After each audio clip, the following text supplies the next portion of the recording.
Hi, I'm Steve Safier for Car Smarts TV. Man, I love these old turbo V6 models from the 80s and 90s. I even had a Buick Grand National through the 90s. And if there was one name that was synonymous, the go-to guy for turbo Regals, it was Dennis Kirban. From his rural home in Pennsylvania, he quickly became the authority on turbo Regals, even wrote a few books on the topic. His life and how he came to Buick Grand Nationals is pretty interesting. So let's go meet Dennis and find out how he and Buick Grand Nationals became legendary.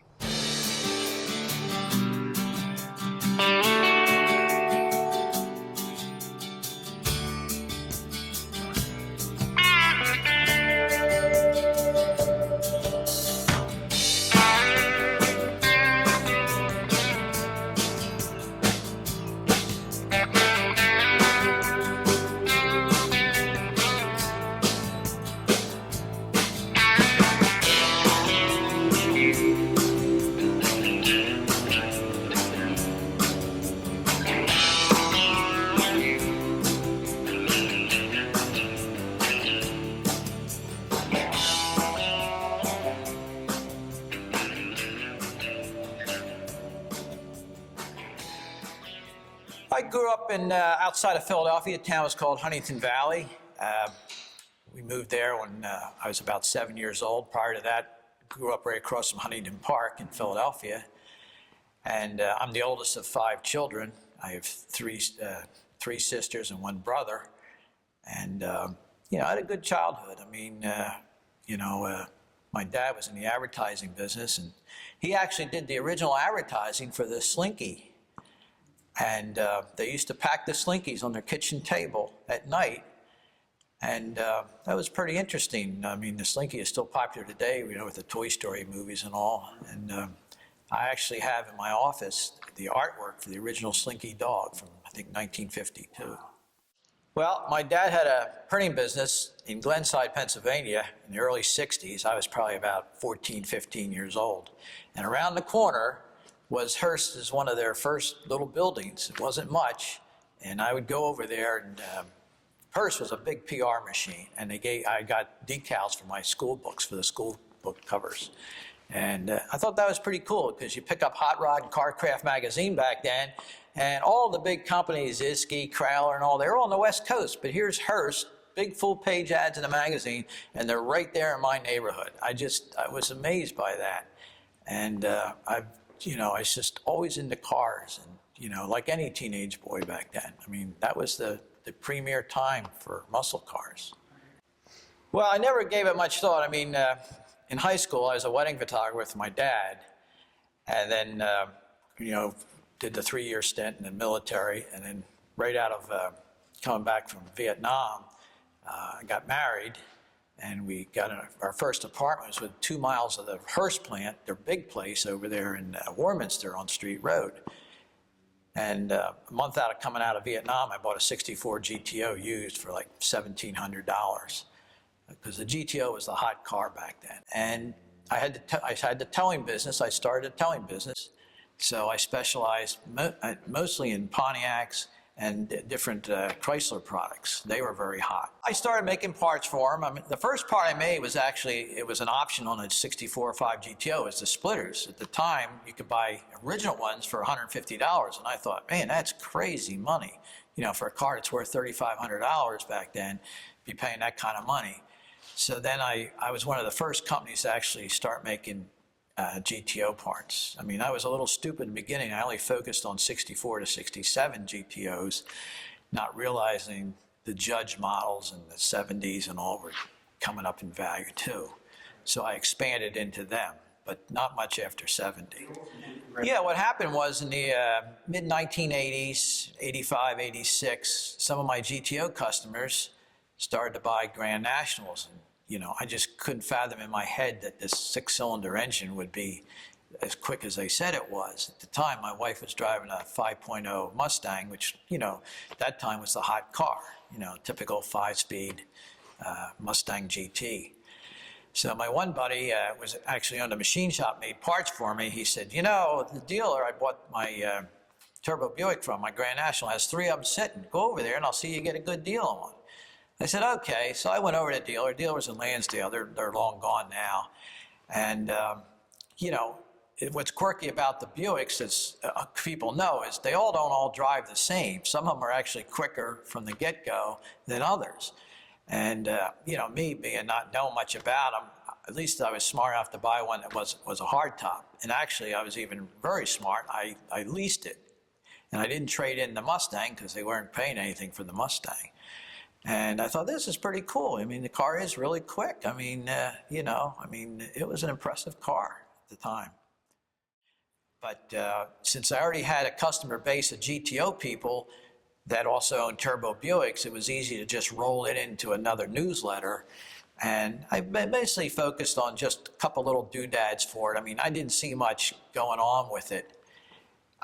But with my towing business and all, I figured, I could buy some of these cars and resell them. So I got a salesman license through the local dealership that I know. And at first I started focusing on just cheap Grand Nationals and all, never thinking, man, you can't pay $10,000 for one of these cars in the early 90s. I mean, what are they worth? But I saw other people doing it. I said, you know what? I said, I can do this. I mean, give you an example. The first GNX I bought had 175,000 miles, and I paid 10 grand for it. And the guy bought a Lexus, which is ironic because Molly, who did the Grand National logo and worked on the GNX and all, actually did the Lexus logo for Toyota. But I never fathomed, that the GNXs, they were like dead in the water at that 30, 35 grand mark for a number of years. I mean, I've bought and sold, I think, 11 or 12 of them. But I never envisioned there'd be $100,000 GNXs out there and nice Grand Nationals, bring $25,000 to $30,000 today. That's where the market is for Grand National? Yeah, right now, I mean, some might be a little higher. But, it's hard to find original ones, original paint. The Buick people are getting just like the Corvette people, original air in the tires. It's a big plus. It's one of those things. Well, I started with the GTO. It was called the GTO newsletter and parts listing. And then when I started the Buick one, I called it Grand News, based on Grand National. And I think we did that up until probably about 2005, 2006. Then we went to the email format on the internet. And of course, that comes out every week. The printed one was a lot of work. We did it once a month. We had a couple thousand subscribers, and you had to pay back then. I forget what we charged back then. But we did printed catalogs once a year. I mean, very few companies today do printed catalogs. We don't do one either. But the internet is just an instant way of reaching people, on a weekly basis. And so how's the internet changed the way you... Oh, well, first of all, our newsletter is free. And I always tell my wife, I said, no one can complain about it, no matter what I write about. I mean, they're actually following my life story as time goes on. I mean, they've seen Devin grow up from a little kid to now she's in her first year at Penn State. So, I mean, so no one's ever going to complain because it's free. It comes out every week. I mean, if you subscribe to it, you see the rare parts. If you look on the internet, you don't get to see the rare parts that we have. But that has really changed things. I mean, my wife corrects all my grammar and all the time, and we put pictures in. But grammar was never my strong suit in school. And back in the early 90s, it was very common for me to have 6 or 7 turbo REGALs on our property at the same time up for sale. And I got to thinking, it's all these different combinations. I should write a book about it. And at the same time, I became good friends with a guy at Flint at the Buick place who worked in the historical thing, and I could call him up on a special phone number and he could tell me certain figures about it because it gets pretty complicated with the T-types, turbo Ts, how many different colors, and you throw the limited turbo cars in, and there's so much disinformation out there. So I decided to write. The first book I wrote is actually the biggest book. It's over 350 pages. I mean, it's referred to as the Bible for the turbo REGAL. And, the one thing is, once you write a book, people look at you differently. They know you've got some knowledge about it. So even if they don't know Kirban, you buy that book and it gives you instant insight. I mean, the book isn't perfect, but it's sold almost 5,000 copies. I mean, it was a major undertaking, but it definitely panned out. And then it led to the second book, which is on what to look for when you buy one of these cars, because people were buying these cars, and you know, a lot of modifications have been done, and people wanted to know what's original and what's not. Oh, the difference between the Turbo T and a T-Type? Well, the quick answer is the spelling. But I don't know what GM was trying to do. In '87, they changed it to the little T emblem on the fender, and then they came out with a Limited, which even complicated things more. But the T-Type was '84, '85, and '86. Yeah, well, the history on that, it belonged to Gene Johnson, who passed away, and the daughter inherited it. The daughter's name is Candace Garcia, and her husband's name is Bernie. And they enjoyed taking that car. Their father was very passionate about the Grand National. I mean, prior to that, he had a '63 Riviera. And like a lot of people back in the '90s, he always wanted a Grand National. I mean, you know, again, we're on the East Coast, and they were very popular. So he bought this Grand National and, you know, and took it to car shows and all. Oh, the story of the hat. I started wearing the hat probably in the early 1980s. My dad and he would speak all over the country for like 7 to 10 different days on a road trip. And I always had to wear a suit. I'm not a suit and tie type of person. So I started wearing this black hat all the time. And I just kept that as a trademark. And when I started the towing business and all, and it's actually a Stetson, I think it's called a gunslinger type hat.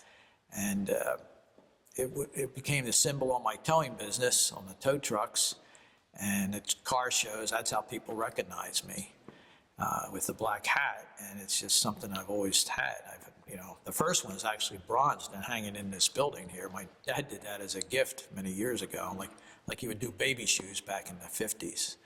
But that's the story of the hat, the black hat. Hope you enjoyed my interview with Dennis Kirban today. If there are other people in the car world that you'd like to see interviewed, drop some ideas down in the comments section. In the meantime, like and subscribe. We've got a lot more videos coming down the road, so join us and get your car smarts on.